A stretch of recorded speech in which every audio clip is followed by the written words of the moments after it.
अथ द्वितीयोध्याय। सदाशिव से त्रिदेवों की उत्पत्ति। ब्रह्मा जी से देवता आदि की सृष्टि के पश्चात देवी संध्या तथा कामदेव का प्राकट्य। सूची बोले, हे नैमिषारण्य निवासी मुनियों, ब्रह्मा के इस वचन को सुनकर नारद ने पुनः पापों को नष्ट करने वाली कथा पूछी। नारद जी बोले, हे विधे, हे विधे, हे महाभाग, हे महाप्रभु, आपके मुख कमल से कही जाने वाली कल्याणकारिणी कथा को सुनकर मैं तृप्त नहीं हो पा रहा हूँ। मैं विश्व सृष्टा सती की कीर्ति से युक्त शिव जी के कल्याण में तथा दिव्य उस संपूर्ण चरित्र को कहिए, मैं उसे सुनना चाहता हूँ। दक्ष की अनेक पत्नियों में से शोभामयी सती किस प्रकार उत्पन्न हुई और हर ने किस प्रकार स्त्री से विवाह करने का विचार किया। पूर्व काल में सती ने दक्ष पर क्रोध से किस प्रकार अपने शरीर का त्याग किया, पुनः किस प्रकार हिमालय की कन्या पार्वती हुई और किस प्रकार से प्रकाश में आई। पार्वती का कठोर तप तथा उनका विवाह किस प्रकार हुआ, फिर से कामदेव का नाश करने वाले शिव की अर्धांगिनी कैसे हुई। हे महामते, इन सब बातों को आप विस्तार के साथ कहिए। आपके समान संशय को दूर करने वाला कोई दूसरा ना तो है और ना ही होगा। ब्रह्मा जी बोले, हे मुने, शिव तथा सती के परम पावन दिव्य एवं गुहा से गुहतम तथा परम कल्याणकारिणी चरित्र को सुनिए। हे मुने, पूर्व काल में परोपकार के लिए विष्णु द्वारा महान भक्ति से पूछे जाने पर शिव जी ने भक्त वर विष्णु से इसका वर्णन किया था। हे मुनि श्रेष्ठ, उसके बाद मैंने भी ये कथा शिव भक्तों में श्रेष्ठ बुद्धिमान विष्णु से पूछी।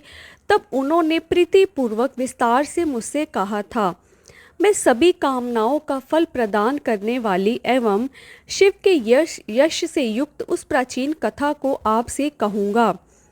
पहले भगवान शिव निर्गुण, निर्विकल्प, रूपहीन, शक्ति से रहित, चिन्ह मात्र एवं सत असत से परे थे। फिर हे विप्रे, हे प्रभु सगुण, द्विरूप, शक्तिमान, उमा सहित दिव्य आकृति वाले, विकार रहित तथा परात्पर हो गए। हे मुनि सतम, उनके वामंग से विष्णु, दक्षिणांग से मैं ब्रह्मा तथा हृदय से रुद्र की उत्पत्ति हुई। मैं ब्रह्मा सृष्टि करने वाला और विष्णु पालन करने वाला तथा रुद्र स्वयं लय करने वाला हुआ। इस प्रकार सदाशिव के 3 रूप हुए। लोक पितामह मुझ ब्रह्मा ने उन्हीं सदाशिव की आराधना कर देव, दैत्य, मनुष्य आदि समस्त प्रजाओं की सृष्टि की। दक्ष आदि प्रमुख प्रजापतियों की तथा देव श्रेष्ठों की रचना कर मैं बड़ा ही प्रसन्न हुआ तथा अपने को सबसे महान समझने लगा।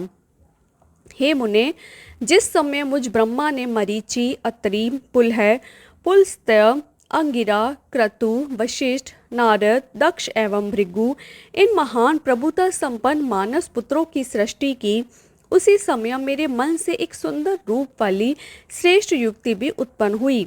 वह संध्या के नाम से प्रसिद्ध हुई, जो प्रातः संध्या तथा सायं संध्या के रूप में क्रमशः दिवा शांता तथा जब पंतिका कही गई। वह अत्यंत सुंदरी, सुंदर बोहों वाली तथा मुनियों के मन को मोहित करने वाली थी।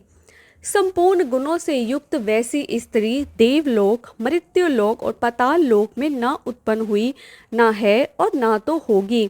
वह संपूर्ण गुणों से परिपूर्ण थी।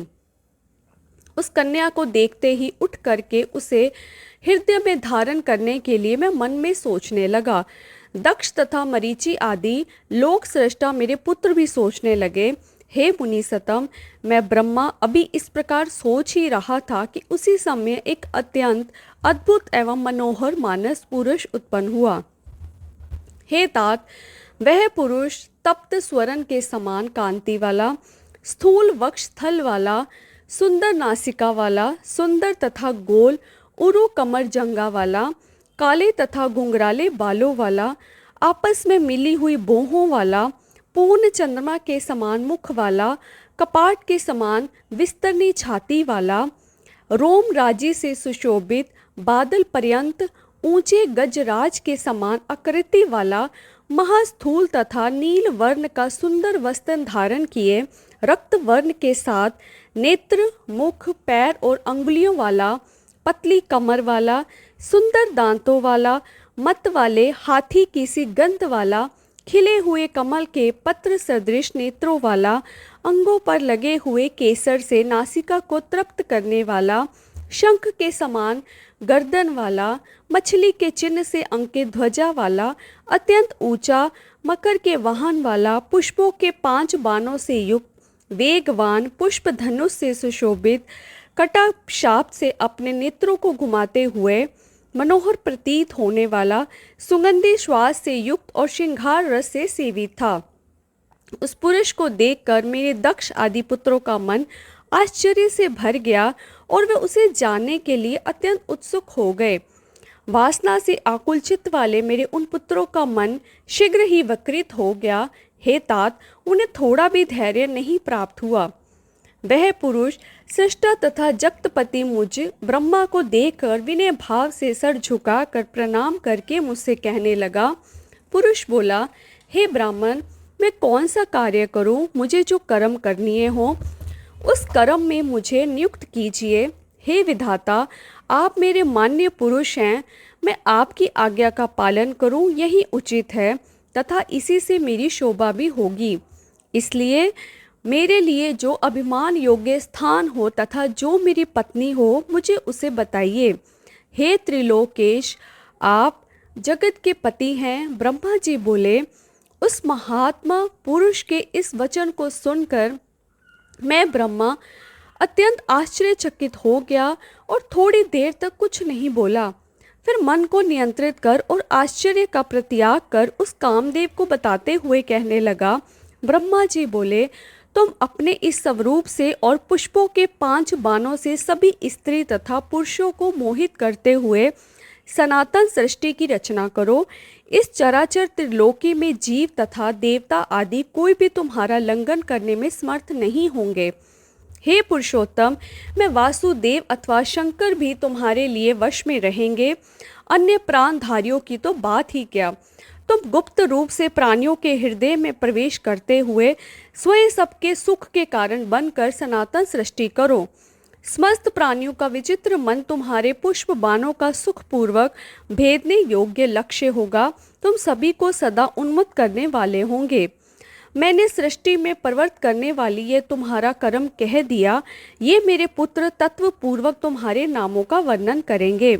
ब्रह्मा जी बोले, हे सुरश्रेष्ठ, ऐसा कहकर अपने पुत्रों के मुख की ओर देखकर क्षण भर के लिए मैं अपने पद्यासन पर बैठ गया।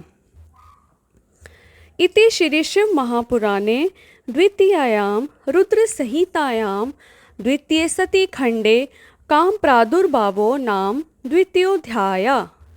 इस प्रकार श्री शिव महापुराण के अंतर्गत द्वितीय रुद्र संहिता के द्वितीय सती खंड में काम प्रादुर्भाव का वर्णन नामक दूसरा अध्याय पूर्ण हुआ। हर हर महादेव।